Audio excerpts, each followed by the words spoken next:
stay at home and protect lives. That's the clear warning from the Health Secretary, Matt Hancock, who says it's not a request, but an instruction. Debido a la emergencia del coronavirus, alumnos y docentes han tenido Hi folks, quick update from me on the campaign against coronavirus. I want every American to be prepared for the hard days that lie ahead. Rallentare la diffusione del nuovo coronavirus. In Finding faster ways to test people who may have the virus. After almost 3 months, all non-essential shops in England, including clothing retailers and department stores, can reopen today if they stick to strict safety measures.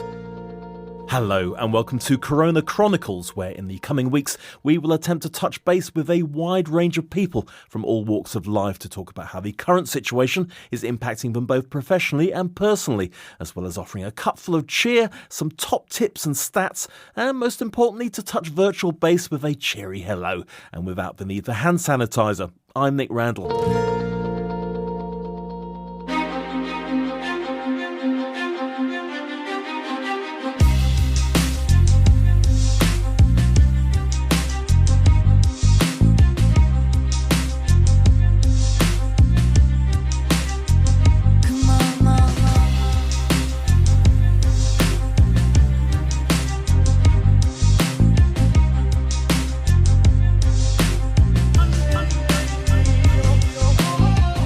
David Courtney is a Grammy-nominated, award-winning, internationally acclaimed songwriter and record producer. During his career, he has sold in excess of 33 million records worldwide and has worked with countless legendary names in music, including Sir Paul McCartney, Hank Marvin, Roger Daltrey, Eric Clapton, David Gilmour, Jimmy Page, and so many more. And this is his latest project, Isolation Symphony, an entire album inspired and recorded during lockdown.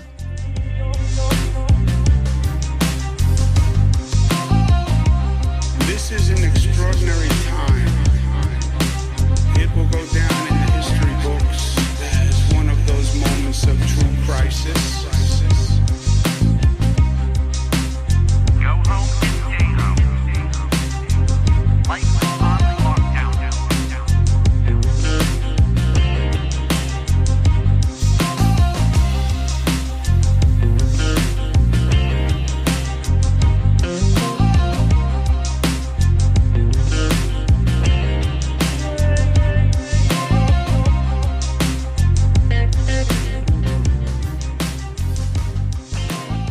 An extract from Isolation Symphony by David Courtney. Well, David joins me on the line right now. David, welcome to the programme.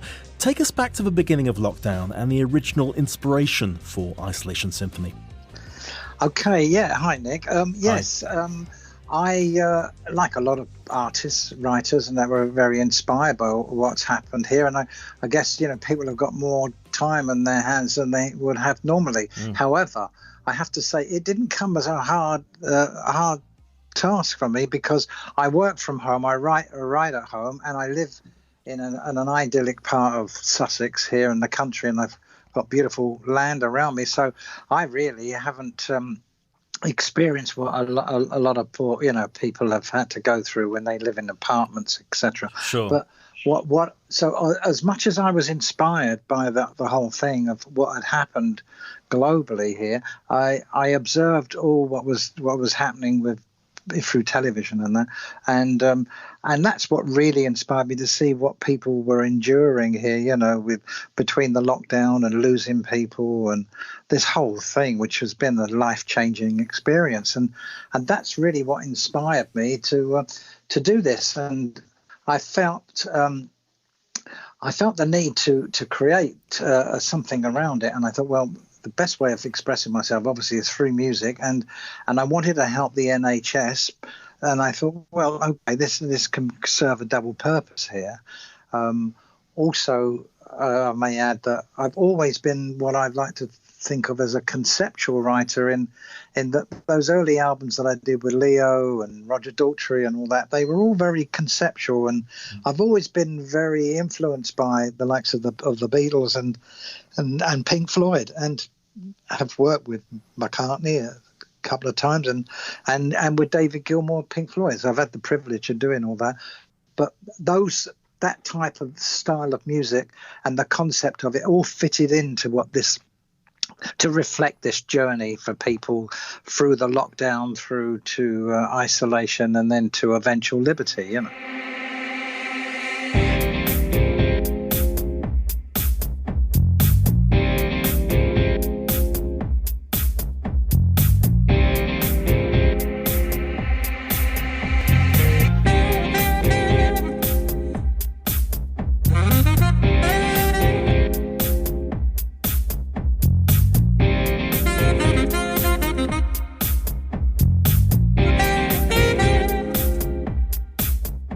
It takes you on this musical journey through it, but you know, with a happy ending, which is what we're all looking for at the moment, you know.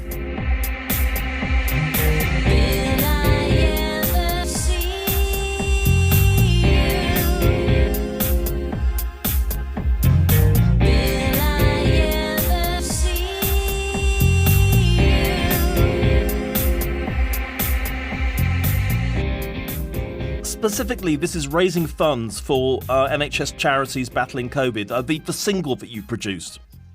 Yeah, the single, all the proceeds from the single are going to the NHS charities together, and I am now about to talk to them about them benefiting also from the album.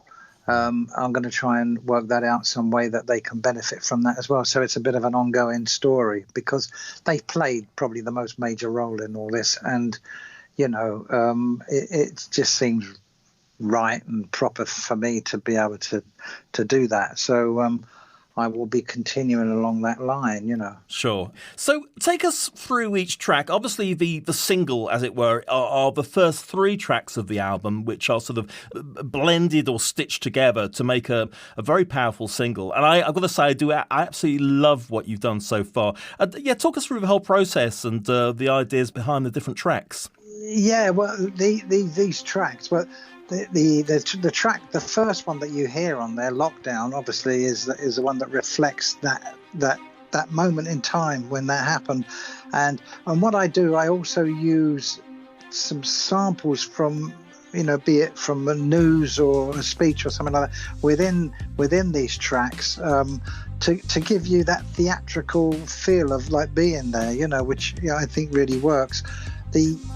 As I say, the single is a conduced version, so they're edited down, these 3 tracks, but those 3 tracks are in their full versions on the album, but not in the same order as what you hear in the single, because they have to be placed almost like you're dealing with really basically 3 movements or 3 scenes.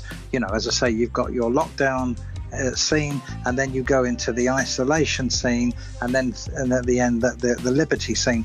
So each scene or movement, as I call them, consists of 3 or 4 songs in each one of those movements. This is an extraordinary time. It will go down in the history books as one of those moments of true crisis. Go home and stay home. Life was on lockdown.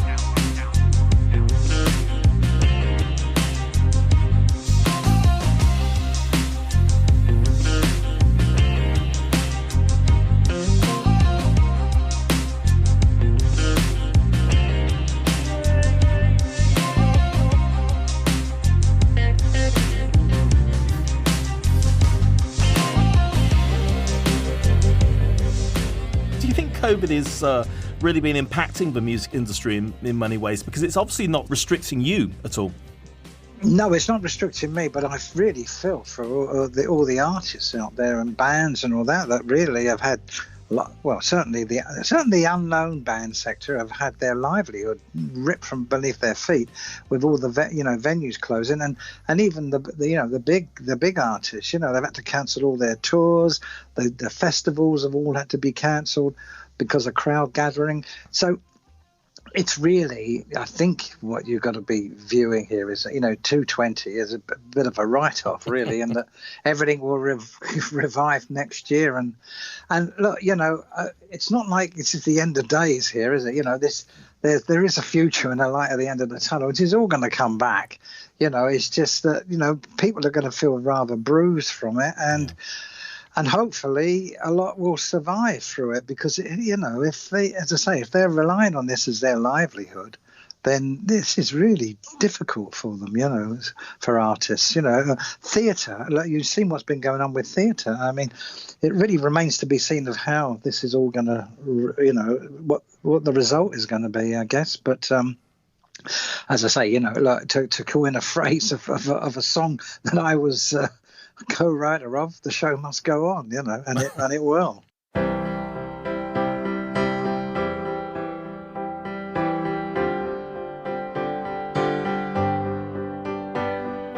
I see faces everywhere.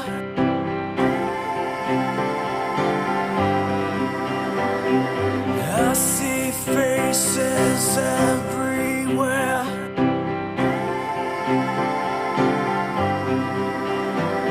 And I'm almost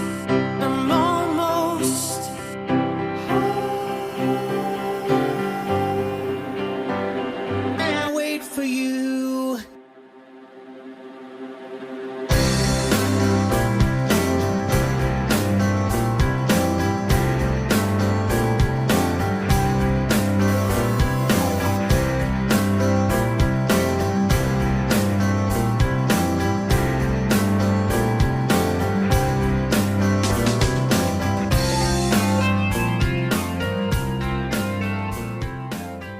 Are other artists involved, or is it very much your own baby? Yeah, it's very much my own baby, although I'm using a dear friend of mine that I've worked with many times, a guitarist, wonderful guitarist that you probably would never have heard of, a man called Danny Goff. He's going to be doing some of the guitar overdubs for this. Again, it's got a sort of a Floydish thing going on about it here.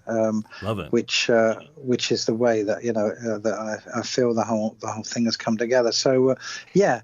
But really, I would say, yeah, it's me. In the same way that a man called Michael Cretu created a thing called Enigma, if you remember, with a fantastic single and album, Sadness. Yeah, he was the man completely behind all that. So I'd like to think of myself in the same pocket, really. I'm sort of thinking ethereal landscapes, ethereal musicscapes, if you like. Would that sort of vaguely describe it? Well, yes, but as I said to you before, I intercut certain bits of samples from, be it a news report or whatever it is, that fits in with the spirit of the song in question, so that it keeps this theatrical, this drama going through it. But all the songs are highly commercial. There's not, you're not dealing with something here that is like way out there that just noises and stuff like that. It's not at all. It's very commercial. As I said, my influences are always have been the likes of the Beatles and Pink Floyd and Bowie and Massive Attack and all those things, and Moby, all of that, which we all get influence from each other. But they're the things that I tap into and that influence me. So, and then it reflects back in my writing, So yeah, I mean, the thing is, you see, I listen to all that stuff. I would listen to like science fiction sound effects and be catapulted through time and space. But I'm a little bit strange in that way. So.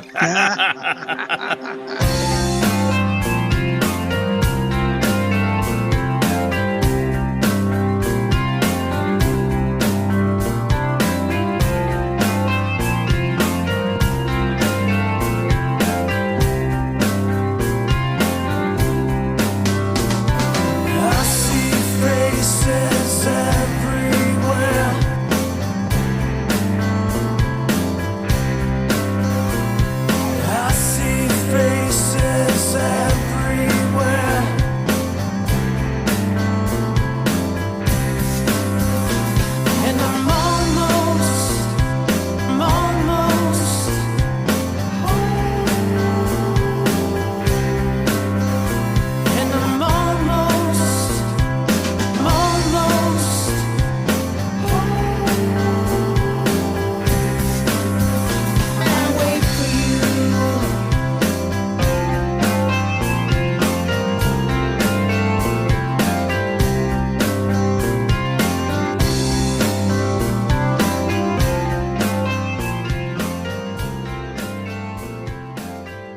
Are there any particular friends of yours you've been chatting to, or people in the industry, and what are their stories? What have they been saying to you?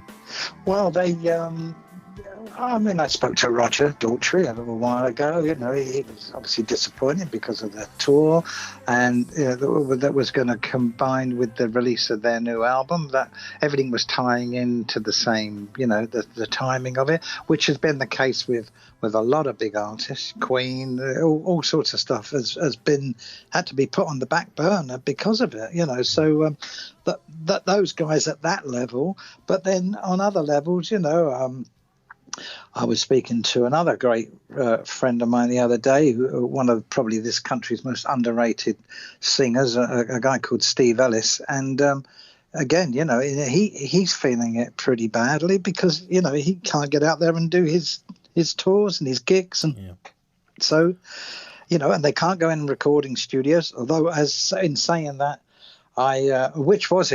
this is interesting actually, is that when I did those first 3 tracks and I write and record, and as a producer, I can program as well. So when I did all the work at home, I've got a studio that I use that's not far from where I live.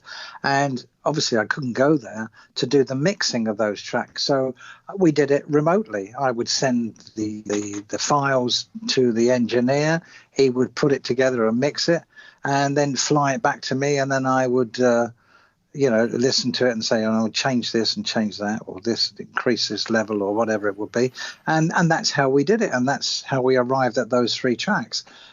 Luckily enough, now since completing the writing and recording of the album, and the easement on the lockdown has happened, so I'm now going to be allowed to go in there next week and sit, albeit 2 meters away from him, and do it there in person. So and doing some guitar overdubs and things like that. So wonderful. So that's a help, because although it's worked great on the remote level, and it's wonderful that technology can play this part and things now that you could never do before, it's still nothing like being there.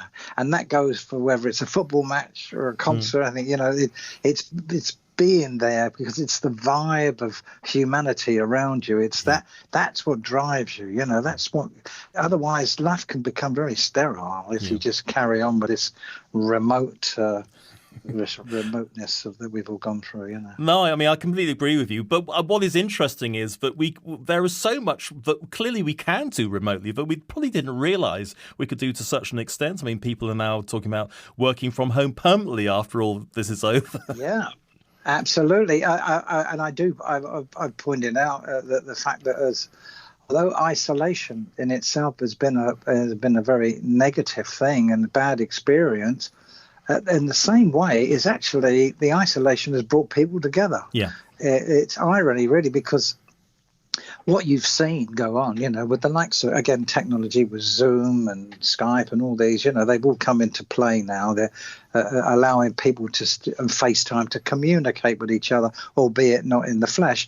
But it has brought people together and they've become more united. And, it's almost like you feel like you're living in through one of these movies, one of these sci-fi movies, which you've seen before on the screens, where all these sort of things happen. And, it's also revealed the fact that not only have people come together, but they become united because they've been under threat by an invisible enemy here, albeit a virus, or it could have been an attack from another planet. That's the thing that's brought us together, because we've got a global united experience here. This is not a country against another country.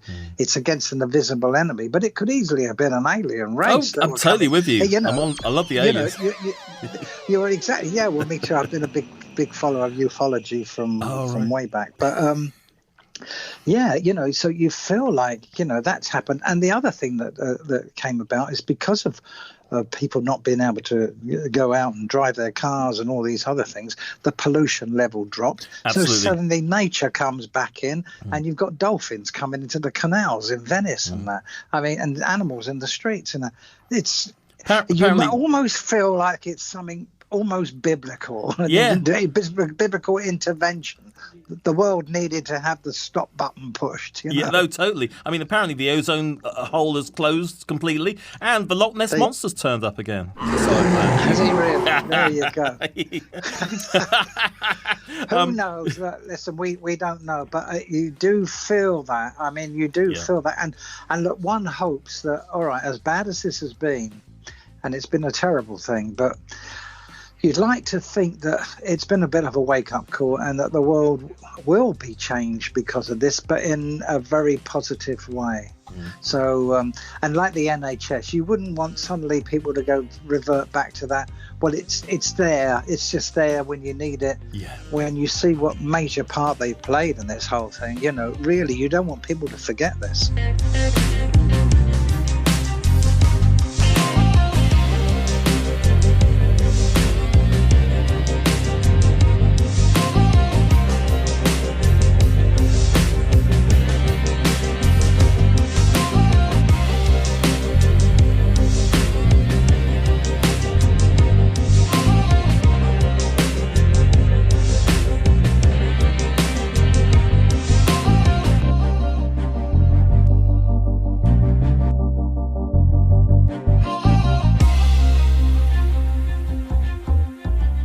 Just another sort of side question about your career, because I've been reading up about you. You're Grammy-nominated, award-winning, internationally acclaimed songwriter, record producer. I think you've something like 30 million global record sales for have links to you in the last 3 decades, and you worked with Eric Clapton, Hank Marvin, who of course we've had on our show before, and you created Leo Sayer out in a laboratory.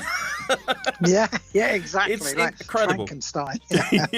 No, it's been a long journey, Nick, since being a kid of 14, starting a band at school, leaving school shortly afterwards, and then I've never looked back. It's been my life and career, and I've been blessed with being able to learn from being a mere drummer to becoming a composer and a producer and working with all the guys that were really my heroes as a kid growing up, including the likes of Hank. You mentioned Hank. I was in partnership with his original drummer, Tony Meehan, at one time. Amazing. So, so it's been, and working with heroes like Paul McCartney and David Gilmour and all these guys, it's been a wonderful journey. And of course, you've written hits as well. You wrote hits for Dollar and Odyssey. I mean, it's amazing. Yes. It's incredible. The Dollar bit was there you go. That was my inspiration from ufology, following ufology, that inspired Shooting Star. That's what that was all about.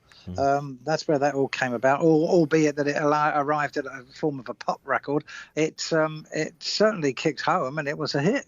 So I was thrilled for them and thrilled for me. So and it got that out of me. And that's never left me, to be honest with you. I've always been a big follower of it. So I don't want people to think of me as the musical version of David Icke. But, oh my God! Where did that come from? No, exactly. But I certainly, I've got my beliefs in all of that. So so there you go. And I would also suggest more than a little bit of talent as well as a lot of perspiration and whatever else you're supposed to have to make it big.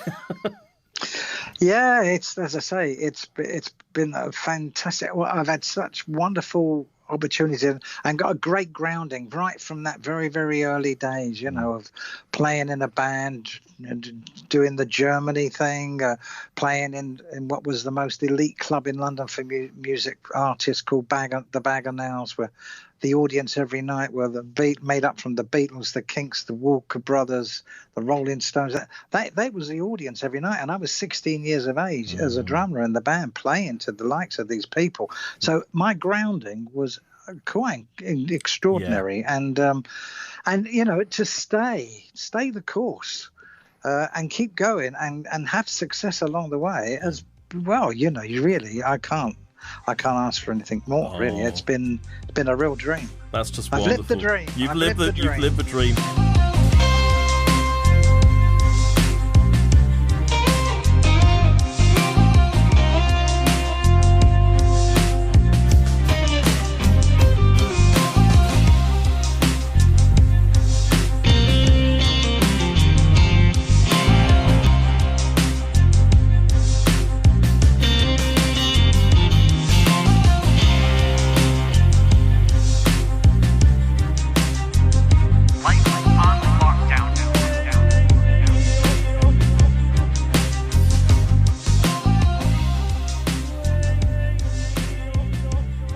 mentioned that there's a nice nod to Adam Faith here, isn't there? This album is dedicated to him because you worked with on a very successful album, I Survive. Yeah.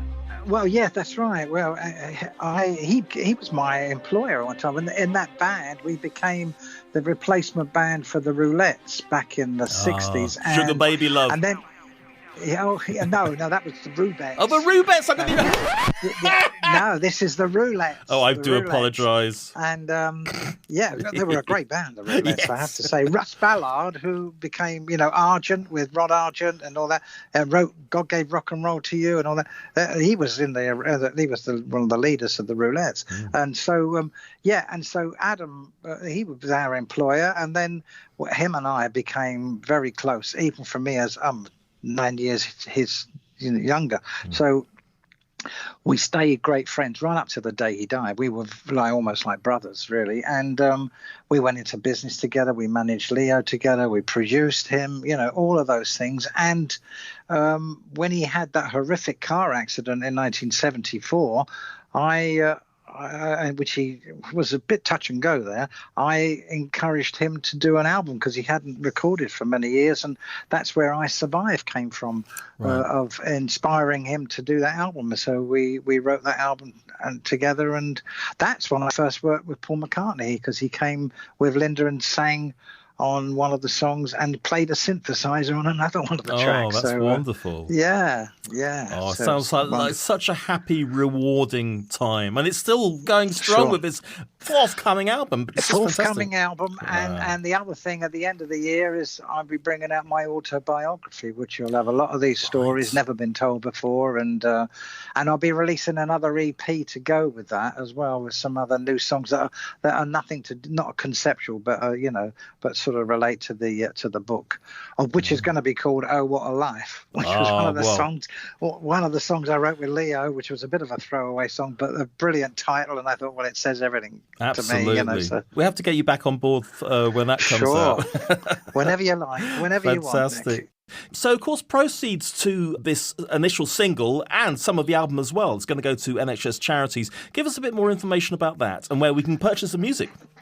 Yeah, well, certainly where the single is concerned, you'll be able to purchase that through all major digital stores, Amazon, iTunes, all of those, Google Play, and it's for a cost of 99p. Not bad at all. Not bad, really, when you think of the work that's gone involved here. But listen, 99p. Let's get lots and lots of 99p's, and we're help the NHS. I don't predict for 1 second that I'm going to be able to reach what Major Tom did or whatever, but I'm certainly going to do my bit. I'm doing my bit anyway. Oh, well, that's just so commendable that you're using your artistic nous, as it were, to make money. It's wonderful, and I think there are a lot of projects like this happening around the country. Just to, people want to help, don't they?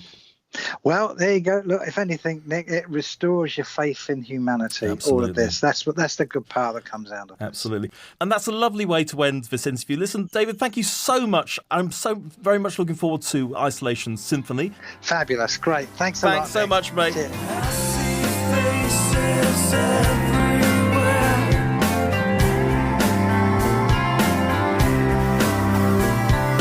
I see faces everywhere.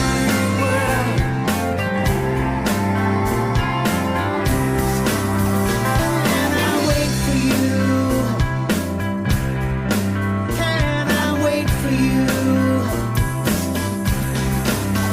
Can I wait for you? And our thanks again go to the very lovely David Courtney. The single from Isolation Symphony is now available on all online platforms, with the album coming out later in the year. And for any further information on Master Courtney, please direct yourself to davidcourtney.co.uk. That's davidcourtney.co.uk. And now, before we go, here's the latest corona-related world news, dated the evening of Saturday, June the 27th, 2020, as we're recording. Travel companies say holiday bookings have exploded after the government announced current restrictions will be eased. Ministers said from the 6th of July, blanket restrictions on non-essential overseas travel will be relaxed in the UK. Holidaymakers will be allowed to travel to certain European countries without having to spend 14 days in quarantine upon their return. The list of travel corridors within the UK is due to be published next week and is expected to include Spain, France, Greece, Italy, the Netherlands, Finland, Belgium, Turkey, Germany and Norway, but not Portugal or Sweden. It comes as it was announced a further 100 people had died from the virus in the UK, with a further 890 people testing positive as of the 27th of June. The Chief Minister of India's capital, Delhi, has said the speed at which the coronavirus has spread has severely challenged its health system. Arvind Kejriwal said a surge in cases in early June had led to a shortage of hospital beds and rising fatalities. Delhi is now the country's worst-hit area, with about 73,000 recorded cases of COVID-19 and at least 2,500 deaths.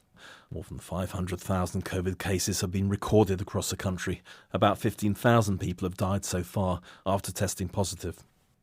And finally, the Red Arrows have performed a flypast in Scarborough for Armed Forces Day. The Hawk Jets took to the skies above the coastal town in North Yorkshire, which had planned to host an event that was cancelled due to the coronavirus pandemic.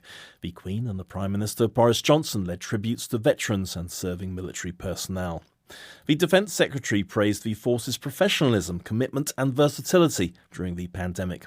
The Hawk Jets flew over the Army's Catterick Garrison, RAF Leeming, and the town of Scarborough. Normally events are held across the country, but the coronavirus lockdown has caused most celebrations to move online this year, and that includes this weekend's Gay Pride celebrations and Glastonbury. And that's the news.